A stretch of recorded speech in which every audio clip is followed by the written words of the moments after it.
Hello and welcome back to Alive and Well's Daily Dose, your daily dose of support. And as we've been continuing to work on our self-care and taking good care of ourselves during this time of social distancing, we're going to continue on that journey by talking about fitness today. Now, today we have with us a special guest. We have Marlo who is joining us. Hi, Marlo. How are you Hi, doing? hi, Sean. Good morning. Morning. Marlo, thank you so much for joining us. We're so glad that you could be here. Now, Absolutely. now let me tell you a little bit about Marlo. Marlo is a doctor of chiropractic. She's a personal training coach, and in addition, she's also the co-owner of the Elite Movement Coaching Collective. So, Marlo, thank you so much for being here. Now, Marlo, we know that physical fitness is so crucial, and we know that there's also this kind of mind-body connection that, you Absolutely. know, engaging in our physical fitness can help to lessen depression, it can help to reduce anxiety. And with us being socially distanced, sometimes it might be our natural inclination to not move as much. And with gyms being closed too, right? Exactly. I've actually just recently sent out a number of workouts to my own clients at in their own homes so that they can do things that are effective and efficient as we would be doing in the gym, but with equipment or non-equipment that they don't have in their house, so that they can be moving around and getting that endorphin rush and getting their day started and going on with things that they have to do around the house that they haven't been able to do lately, maybe like other driven tasks, keeping them active. Hmm. Positive mental routines throughout the day are the most helpful in any given situation like this. Absolutely. Absolutely. So, Marlo, I'm excited that today you're going to show us workouts we can do in our own home, even if we don't have, that gym equipment accessible.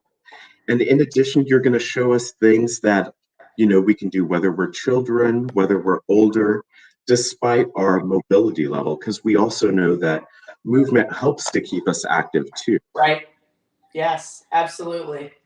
So you can do most of anything that I would show you um, at any age level, and anything that I show you is going to be a basic movement that you should be capable of doing at any age. So, for instance, sitting down and getting up from a chair, there's an actual way to do that. And that just simulates a squat.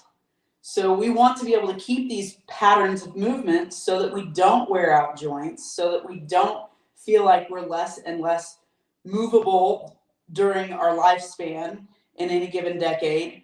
Practicing them can make us not in and out of the doctor's office so much. So understanding how to practice them appropriately is the number one rule. Um, the first thing I like to show people is how to effectively stand up and sit down from a chair. Um, as far as children, we would do this the exact same way. And if you've got kids at home, they can simulate exactly what you're doing. This is kind of a fun thing to do with children and family around. But you can use stairs, you can use a bench. I've got a bench right here, so I can actually show you from a bench. But you want to be able to sit in the depth of the chair with your torso leaned slightly forward and your chest up. Pull your heels up almost against the base of the chair or the legs of the chair. And at that point, you want to push your chest up, driving the floor, driving the knees back, and squeezing your hip forward through the glutes, through the buttock. So no bend in the knee, just a neutral knee. Squeeze the thighs. Then when you're sitting back down, track those knees, push them forward over the foot, and sit. You can relax, drive back up. Okay, so basic squat, number one thing. This is also how you should get out of bed, out of a car, any of those given things. As far as doing these in terms of a workout, once you learn the basic movement and you're squeezing your thighs at the top of each standing point and pushing your knees forward, sitting down in that squat, you can do sets of 10, sets of anything from 12 to 20 would be higher volume. If you need a little bit more of a challenge, put something on that's weighted. If you have a weighted vest or if you have something to pick up around the house that you could carry in a front rack position, like a sandbag or a big boulder from outside. This all adds weight to your torso, and you want to keep it close and tight with to your chest as you're standing. But mainly getting up and sitting down, that simulates a squat. Do it in repetition, 4 rounds of 10, 3 rounds of 12 to 20. Those things are perfect and perfect sets and repetitions to do this in. Another movement that is very, very good and left out a lot is a plank.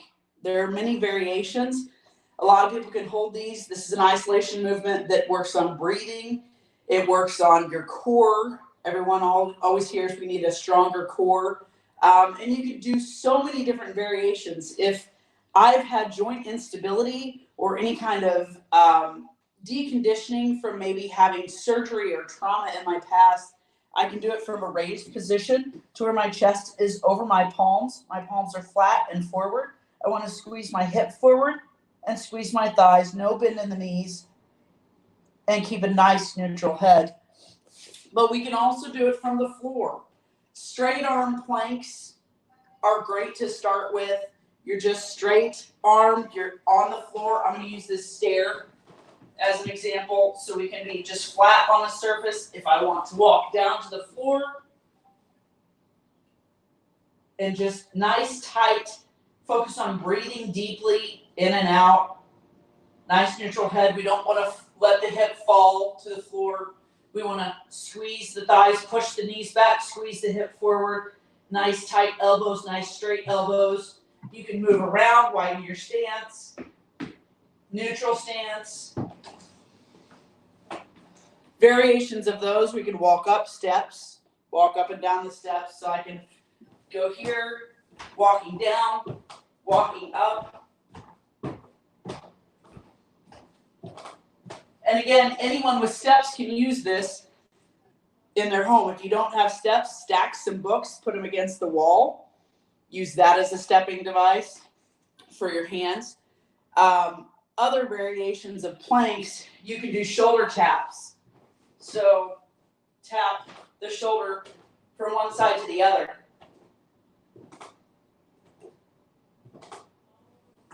Those are just a few different things. Lots of different variations of those. Push-ups are a great thing to do as well because we work the anterior core, the front of us. Everything in the front is the anterior. We're also going to work the arms, the chest, core, butt, thighs, all of it. Push-ups can be done from any level. You can be in an inclined surface like the back of a couch. You're going to lay on the couch, place your palms to where you can draw an imaginary line from your thumb through the mid-chest. We don't want to be up here or way too far back. I realize you can't totally see me. So our palms are flat on a raised surface. We can lay, and I like to palm release, pick my palms up slightly, and then push through that surface, squeezing the thighs and butt so the hip doesn't hang toward the floor. So those are 3 very typical movements that everybody needs to be able to do. We can then go through a workout with those 3 movements. So you're doing a squat and a push and an isolation. So we go squat, push up, and plank. All 3 of those movements can be turned into a workout very easily. Marlo, we have a question coming in from someone joining us live. And that question is how do you modify this, such as bending knees? As far as bending knees, like in a squat, or what movement are we talking about? Let's start with in a squat. So in a squat, if I'm trying to sit down and I've had incapability or instability in being capable of sitting down or standing up, I can sit into, I like using a chair because you have an actual stable thing behind you to start from. And I like to start in the seated position because if I have less bend in the knee than I need to have, I can work on stretching my heels back toward my hip onto the floor. I want my heels to be close to my hip, close to that legs of those chairs. And that's going to feel very tight if you have tightness around the knees and hip. But that's okay. That just means you're tight there. What I really want to focus on is getting into the correct position and having that torso lean forward with my chest up. I can even reach my hands, or I like to tell people, block the sun. So when you start to drive through the floor and drive the knees back, block the sun, squeeze the hip. Reach again, block the sun, push the knees forward and sit down to relax.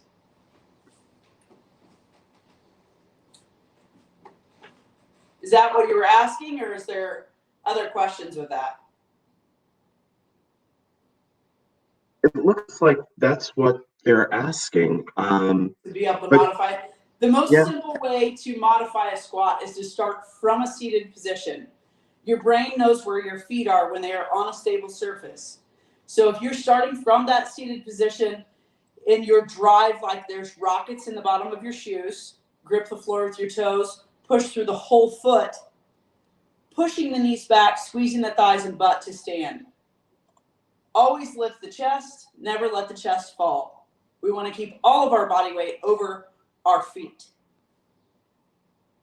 Wonderful. And it looks like it was for the plank and push-up. Okay. So in the plank position and the push-up, if we're unstable in this position, we can't really feel like we could start from the floor. You can do this from a raised position, like for instance, use the back of a couch, something like that. Push the couch away from the wall to where you can use the back of a couch and sort of practice doing this from that position. But you want to put your palms flat on the top of the border of the couch. And from here, what we don't want is this. You often see people sort of, I call it piking the hip. When you pike the hip, we don't have the most thick muscle in our bodies working for us, and that is the glute. What we want to do is pinch and squeeze the butt forward. Squeeze and pinch. Thighs tight to straighten the knees. So I'm trying to push my knees. If the back of my knee fold is toward the wall behind me, I want to push that knee fold back toward the wall and squeeze my thighs. So hip forward, not piked, no bend in the knees. We want to push the knees back, squeeze the hip forward, straight, nice, tight arms. Okay? Always from a raised surface is going to be a little bit more efficient first if you're trying to get stable at this, because if you're at a raised surface, you're not using as much of your body weight. So you can usually handle practicing the movement. Once you really feel like you're getting better and better at the movement, lower that raised surface, putting you closer and closer to the floor. So you can practice with most of your body weight or more and more of your body weight as you get better and better at the movement. The other thing that helps with this as well, which I'm not sure if you guys can totally see. Sean, tell me if you can see the floor. If you can see me on the floor here, I'll actually move this down. From the floor, you can start on your forearms and just lay on the floor, pull your toes and the balls of your feet up underneath you, and pulse up. 1, 1,000, 2, 1,000, relax back down. Push up, 1, 1,000, 2, 1,000, relax back down. So you're essentially pushing your forearms through the floor, squeezing the thighs nice and tight, the hip forward. You really want to squeeze the butt nice and tight, otherwise your hip's out of it. Marlo, can you show us that one more time? We couldn't fully see what you were doing. One from the floor. Let me see if I can actually put this at a little bit better angle so that you can see the floor positioning. So what we're doing is just relaxing, literally laying on the floor. And if you could see my feet, I want my toes not pointed, but the balls of my feet up under me. What I'm going to do is push the floor up and then relax fully. Up and then relax fully. Sets of 10 to 12 of those, because it's a very short period of time that you're up and in that stable position and you get to relax between repetitions, is a great way to start getting stronger at a plank.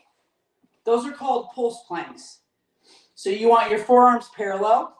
If I'm on the floor, I'm going to be relaxed, push up, relax, push up. Wonderful. So, Marlo, can you take us through a bit of a routine that you might give someone doing this so that way we can see how this might flow together? Absolutely. So, what I would start with is always the biggest movement first, because those are the ones that tend to very much get you pretty toasty pretty quick. So, you want to use all of the muscle in the bigger movement first, save the smaller movements for last. A squat is always a larger movement, so we want to use most of our energy and effort in it first. So we could use all three of these movements and do rounds. What I would do starting off is doing 3 rounds of 10 to 12. We're going to squat first, then push up second, and then for the plank, we'll do a pulse plank from the floor. So in our squat, we're going to get into position, actually sit in the chair. You want your chest up. I don't want to be sitting back like this.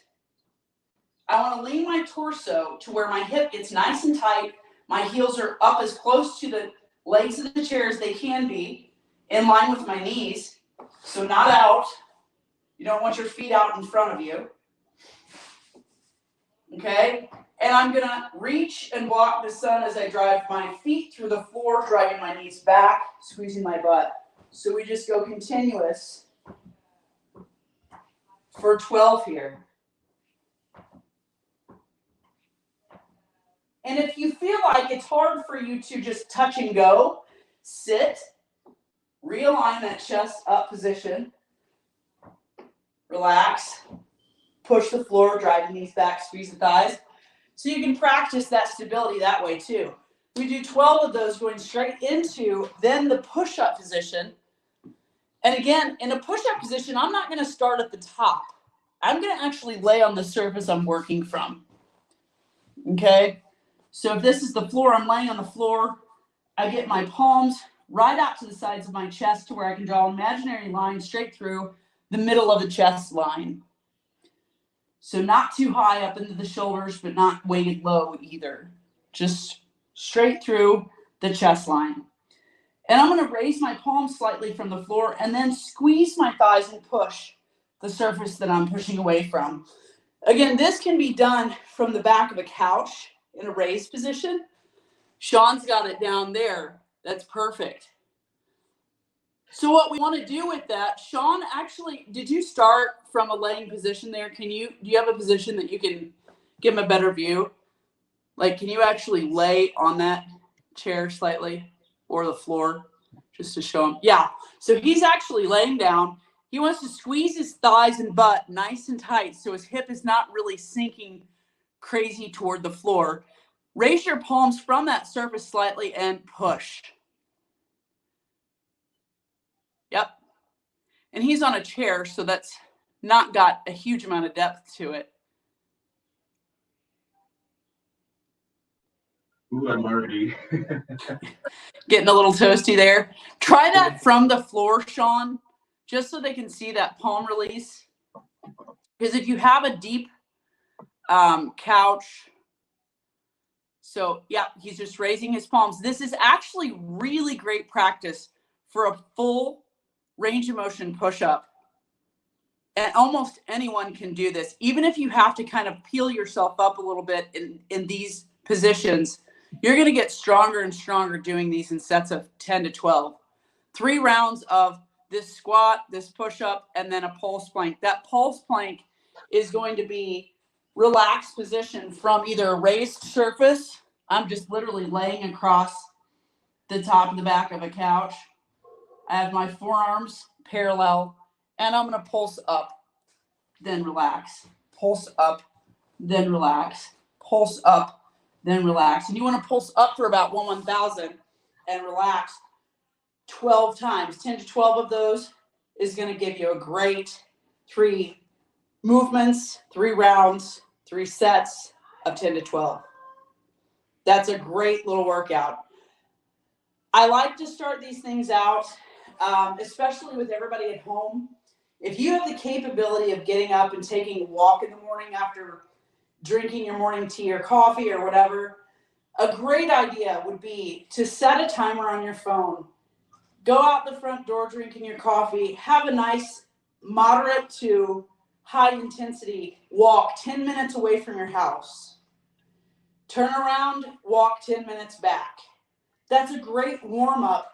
And then you can go straight into these 3 rounds of 10 to 12. Squat, push up, pulse plank.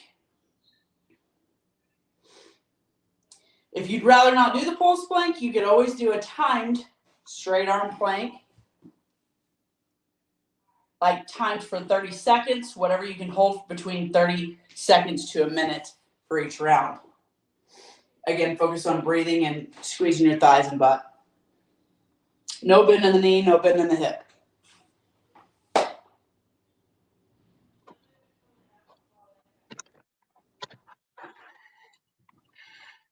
I'm still working to catch my breath after doing that. There are a lot of other things that we could do, but again, I know that the biggest and most harsh reality for people is that they're not capable of being in their regular routines and not capable of getting up in their day and being as busy as they usually are, or finding extra things to do if you're that retired person at home or you are in between jobs or something like that. Get up in the morning and get into a positive routine. Wake up, drink 20 ounces of water so that your brain is stimulated to start drinking water throughout the day. Make a list. Have 3 major goals that you want to complete in this day, but also be working for 3 major goals that are specific over the next maybe 6 months or a year. Okay, this is a great time to do it. Wake up in the morning, start something positive, drink water, go for a walk away from your house 10 minutes and then back, go through a workout like this. Start an odd job at home that you haven't been able to do because you're too busy or because you just can't be home for long enough. This is the best time to do it. Read a book you haven't read. Play with your pets. That's one of the best and most amazing things for de-stressing. If you have a pet, have some yard time with that pet. Play with that pet. Have a dance party with your kids in the middle of the living room. Do some things you just don't normally do, but get into a routine. Wake up at a certain time. Drink your morning tea or coffee. Stimulate your brain to drink water. Go throughout your day completing tasks that you just haven't been able to get to in recent months. And now here we are. There's so many things to do, guys. Pick a podcast that you love. Don't waste TV time. Be doing this workout while you're watching television. If you have a bike inside, a spin bike, a treadmill, any kind of piece of equipment, these are great things to do watching your favorite shows instead of just sitting on the couch and binge watching your favorite series of the sorts. Use this time wisely. Value it. We are all blessed. Marlo, thank you so much. I know sometimes when we're streaming maybe those online workouts, it feels like there aren't the modifications for us to be able to engage, whether maybe we have some sort of injury, maybe we're not as mobile right now and we're working to be as mobile. Mm-hmm. So thank you so much for showing the modifications. Now, absolutely. Is there a time of the day that you recommend making this workout part of your routine? I like to give 1 to 2 days between workouts so that you know how your body's recovering. A person's perception of pain, we all perceive that differently. If I've never been in a gym before, or I've never really been put through an efficient workout before, anything that hurts, oftentimes we humans don't like that. So what I like to do is make sure that you're capable of doing these movements properly. Start from a chair. If you have had an injury, have something stable beside you, that the arms of that chair to help you push up and squeeze those thighs and butt at the top. You will get stronger. Anything that you're going to choose to do with this that you haven't already been doing, you're going to adapt. You're adapting your body. When you adapt your body, that comes with soreness and pain. We most of the time know the difference between what trauma feels like versus sore muscles from walking too much or jogging or doing a workout. So give yourself a day to 2 days between these workouts to adjust, to allow your body to adapt, to get those good meals in. It's a great time to work on eating balanced meals right now and spacing them throughout the day so that you have proportions and things that you need. But your recovery with these workouts is just as important as the workout in and of itself. So if we've done this workout on a Tuesday, we might come back to it on a Thursday. If we're still really sore on Thursday, we might just choose to do that 10-minute walk away from the house and walk back. If I don't have a place to walk to, let's go do some yard work. Do some laps up and down the yard. Walk around for 10 minutes outside. Do something as a chore that you haven't been capable of doing. Then come back to this workout and do it, to help yourself give it a little time to recover. So we have another question, Marlo, and that's really strength training versus cardio. How often should you be doing each? The answer is you need to do both because your vascularity are your highways of blood transportation. Your body carries that blood for one purpose only, and that's nutrients, to oxygenate and feed everything that you've intaken in nutrients in your meals into the muscles, into the tissues, into the bones, in and out of tissues in your body. So when you eat, it is actually doing something for you to sustain your best life. Choose well with what you eat. That matters a lot. You said restate that question again. Let me make sure I'm getting all of it, Sean. Sure, just kind of cardio versus strength training, because a lot of people focus on the cardio over strength training. So, yeah, we see this a lot of the time. I've been the director of personal training in a lot of very high volume gyms. You see people doing so much cardio, meaning I'm jumping on a treadmill and just running for minutes, maybe even over an hour, or walking on a treadmill. Really, cardio needs to be done in stints of anywhere from 15 to a maximum of 30 minutes. If you're only doing cardio that day, 30 minutes is appropriate. If you're working this in with some sort of higher intensity interval training, like doing the squat, the push-up, and the plank, and then you want to run 100 meters or do a lap up and down the yard or something, that can be worked into your workout that day along with your rounds. But as far as cardio, if you're strength training 2 to 3 times a week, cardio could be done 2 to 3 times a week as well on your off days at a more moderate pace, just to feed more blood flow and recovery. Or it can be done on your strength days and worked into before your workout for strength as a warm-up, or your conditioning after that strength of that squat, that push-up, that plank event. So cardio can be worked in a number of days. You do need both. If you're strength training and you're not doing any variation of cardio, like a sled push, a treadmill sprint, or something to get your heart rate up and that blood flowing, aside from just movement-based stuff, that's just as bad as doing so much cardio and not having the stabilization around your joints from strength movements. These strength movements are strengthening your joints, making sure that they're not compressing and wearing and tearing too much. We need those strength movements. Both are very equally important. It really depends on how you're setting things up in your training. But if you love doing cardio, do it.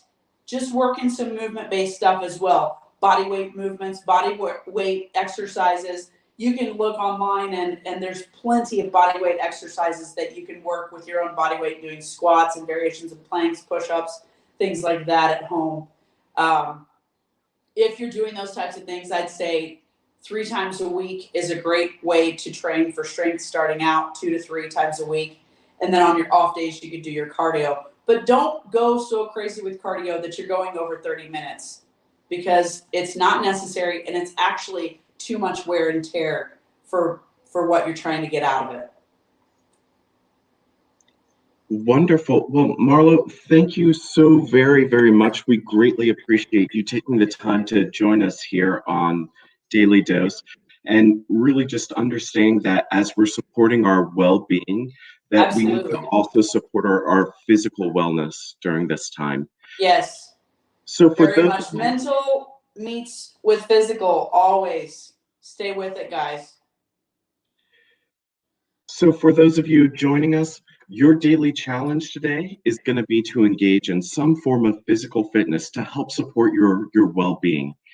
And also remember to share this out with anyone else who may need that daily dose of support. And remember, during this time of social distancing, we could all use that dose of daily support. So Marlo, again, thank you so very much for joining us. And that concludes our broadcast for today. Tune in tomorrow Thank for you, Sean. God bless. tune in tomorrow for some more Daily Dose.